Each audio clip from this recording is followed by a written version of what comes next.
Imagine a country where the president himself stands on the front line with a gun. Where the leader himself enters the enemy bunker, not the general. And just imagine what happens when the most beloved thing of that president, his sister, disappears overnight. No clue, no eyewitness, no CCTV footage. Just a car that disappeared from the middle of the forest as if a ghost had taken her away. But brother, this is not a horror movie. This is the true story of Africa's biggest and most mysterious kidnapping, in which the youngest sister of Burkina Faso's President Ibrahim Traoré was kidnapped. Now the question is not who took her away. Rather, the question is whether it was a gang conspiracy or some political revenge. Was it an attack on the president or on his emotions? And when Traoré came to know that his sister had been kidnapped, brother, understand that the whole of Africa was shaken. A president who never bowed down. Now, to get a glimpse of his sister, he was conducting raids on every front like mad, and then the name of the person who had made the whole plan came forward. Today we are going to tell you that story in which there are guns, blackmailing, CIA and brotherhood too. This was not just a kidnapping, it was a mission that shook the entire system. Operation Backfire.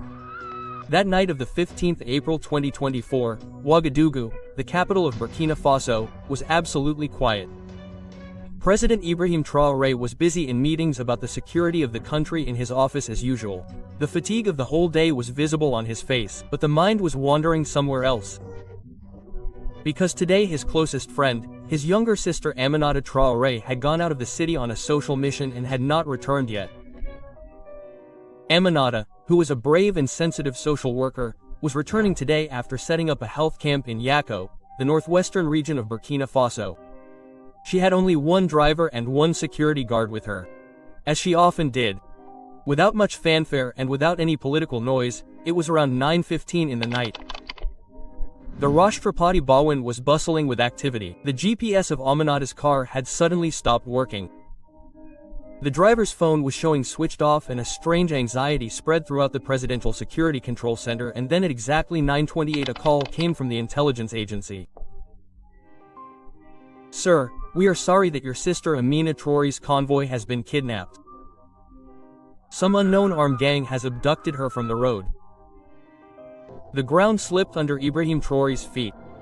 This was the same person who had fought shoulder to shoulder with the soldiers. The one who had vowed to take his country out of the cycle of dictatorship and militancy. Today that person had turned from a president to a brother in a moment. A broken brother, and then came the next shock. A call came from an unknown caller ID, and a rough voice echoed from the other side. We have your sister. If you become too much of a hero, you won't even find his dead body. The entire country held its breath, as this was not just the kidnapping of a girl. This was an attempt to subdue a president. The news of Aminata Traoré's kidnapping had spread like wildfire. The police, army and intelligence agencies of Burkina Faso had become active simultaneously. All the checkpoints from the capital Ouagadougou to Yako were sealed. But the problem was that there was no clue. The GPS of the car was off. The CCTV cameras on the way were disconnected, and Aminata's last location was as mysterious as the planning of the entire incident. And then President Traoré called a meeting. An emergency military intelligence meeting in which only 6 people were present. The most trusted security read of the country. But during this meeting a question arose. If an outside group had done all this, then how could such a clean execution have happened? Without signal, without witness, without voice, the meaning was clear. There could be an insider behind the conspiracy. The needle of suspicion turned towards an officer of the Presidential Security Unit. The name was Captain Samba Diallo, who had been seen meeting some outsiders at Aminata's NGO for the past few months. Diallo was the same person who had declared Aminata's route that day as low risk, and the same person was now suddenly on leave and missing. Ibrahim Traoré was not angry. He just felt betrayed. The same system that he had built with his blood and sweat had conspired against his sister. This was not a simple kidnapping. This was an internal attack on the heart of the nation, and now the game was getting exposed. The information that came out after continuous investigation by the intelligence unit was shocking. This was not a regular local gang, nor was it just a work done for money. The leader of this operation was the Bloodhound Unit, a hidden group that worked to topple leaders, shake democracy and end democratic power within Africa. This unit does not run any government. This unit topples governments. If sources are to be believed, Bloodhound was getting support from the remaining network of the former government of Burkina Faso, who had gone into hiding after Traore came to power and now wanted to take revenge from the president who had ended their dictatorship. And this was not a rumor, because the CIA was also aware of the activities of this unit, but it was silent under the no interference policy because Ibrahim Traoré has been challenging both America and France on an open platform. This was the reason why Aminata Traoré was targeted, because she was a weak link. She was a warning. If you do not stop bowing down, we will pick up your close ones and make them bow down. Bloodhound had not only blackmailed the president by kidnapping Aminata, but also tried to break the morale of the entire country. 18 hours had passed since the kidnapping. The tension in the country, uproar on social media, and the silence of the opposition leaders, everything was giving rise to a different kind of fear. But no one had any idea what Aminata Traoré was facing in that darkness. Later, when the case file was opened, it was recorded that she was not taken out of the country's border. Rather, she was kept imprisoned in an old deserted school just 50 kilometers away from the capital Ouagadougou, which had now turned into a secret torture house. The cell was wet, dark and dirty. There was no window and no light. Just one bulb which would go off every 5 minutes so that the victim would not even know whether it was day or night. Aminata was not kept tied up, but she was put into psychological torture. Every hour a masked man would come and sometimes threaten her on the pretext of giving water. Sometimes he would show a newspaper clipping in which it was written that your brother still could not save you. Sometimes an intercepted call would be played on the radio as if President Traore was giving up. But Aminata was not going to give up. She knew that if I got scared, he would win. But if I remained silent, I would be his biggest defeat. She faced hunger, fatigue, dirt, loneliness. Every moment she felt that her next breath might be her last. But she never revealed her name. She never gave any information. She was forcibly asked to record a video to be sent to the government. But she did not even open her mouth. And in that dark room, a girl, a sister, a worker had now become a battlefield. 2 days after Aminata Traoré was kidnapped, government agencies were only engaged in investigation. The international media was after the press conference, and the opposition had started calling it a failure of the government. But then President Traoré took a step which no one had any idea of, nor could anyone imagine. At 2:40 in the night, he called only 4 people to his chamber in Rashtrapati Bhavan. 4 people who were neither in uniform nor were registered in the government files, but whose job was to work quietly and eliminate the trouble. The names of these 4 were never revealed. Even today no one knows who they were.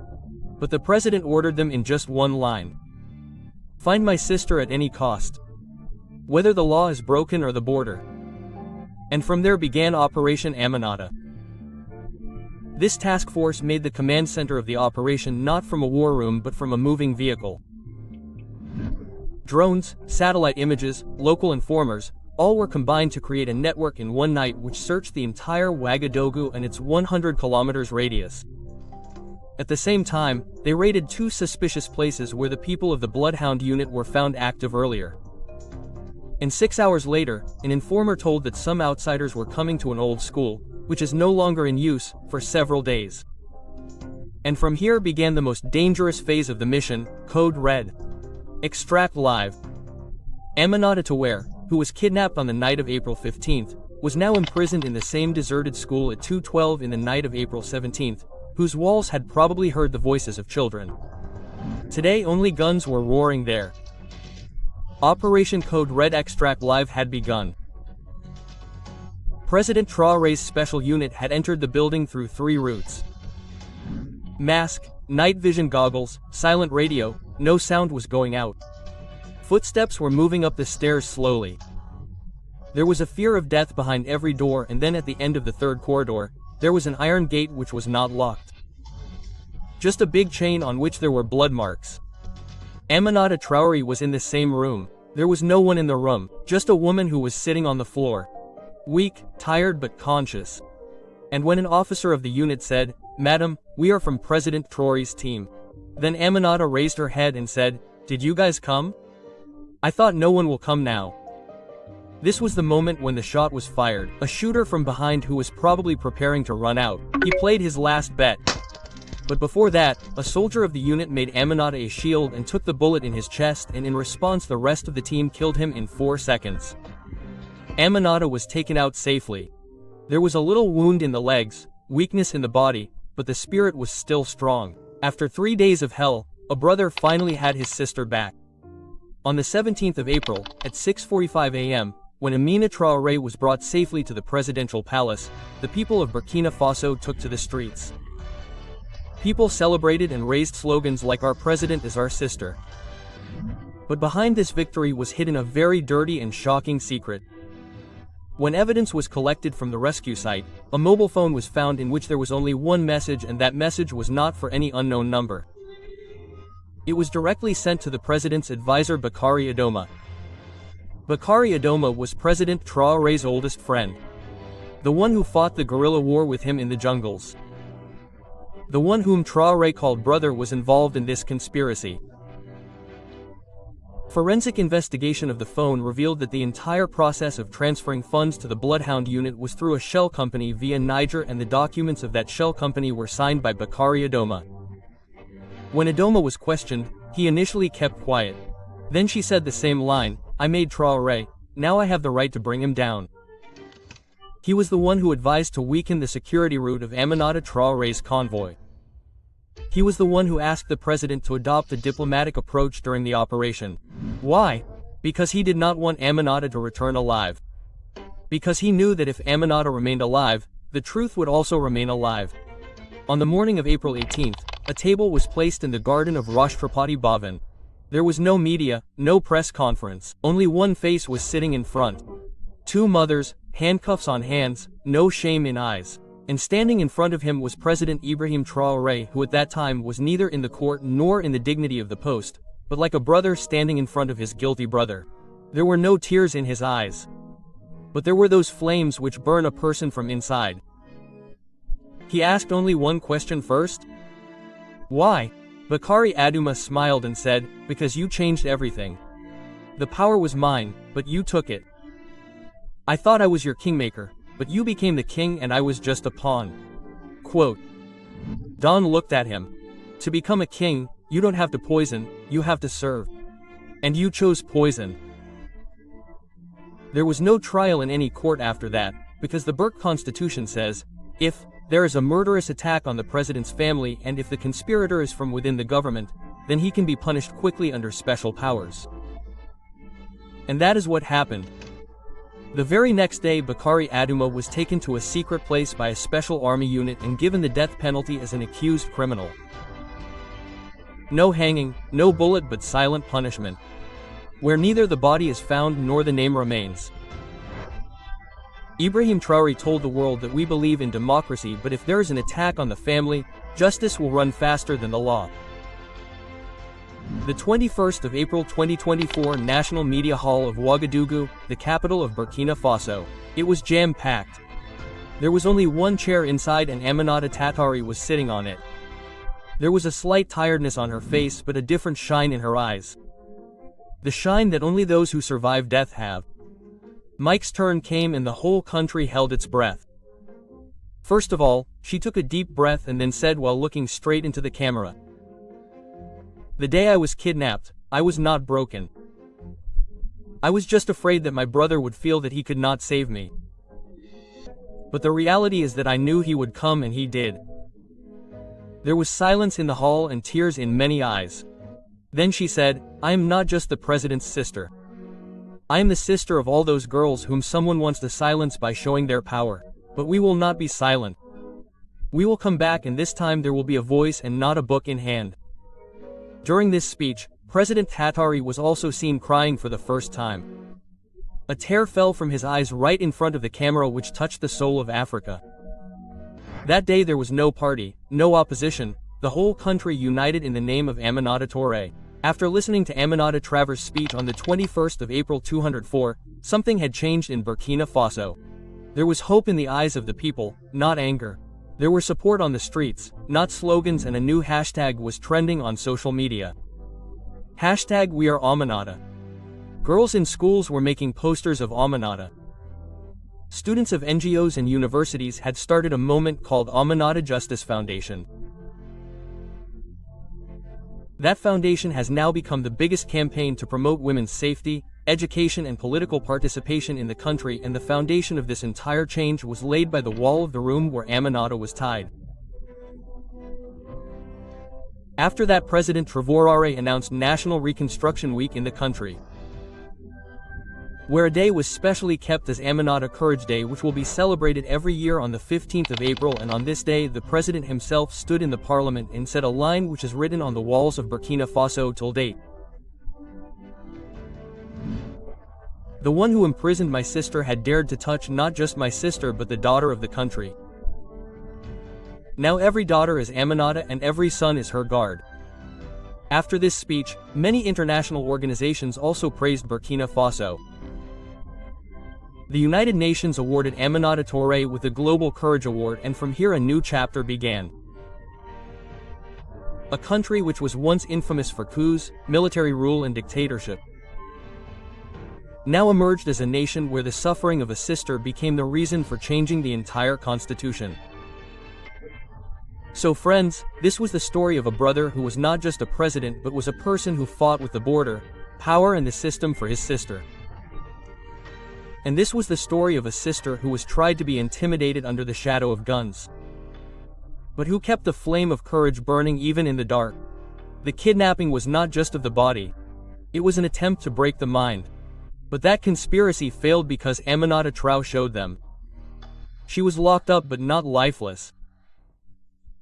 And Ibrahim Traoré proved that he is not just a president but a brother who has the courage to snatch his sister even from death. This story may end here, but its effect will now live in the courage of every girl who is not afraid of the world, and in every brother who binds his sister not just with a rocky thread but with intentions. If this story touched you, then don't give a like. Make a promise never to remain silent when someone's Aminata is in danger, and yes, the next time when you see a sister alone, don't think that she is weak. Think that she could be Aminata Traoré. The end, but not forgotten.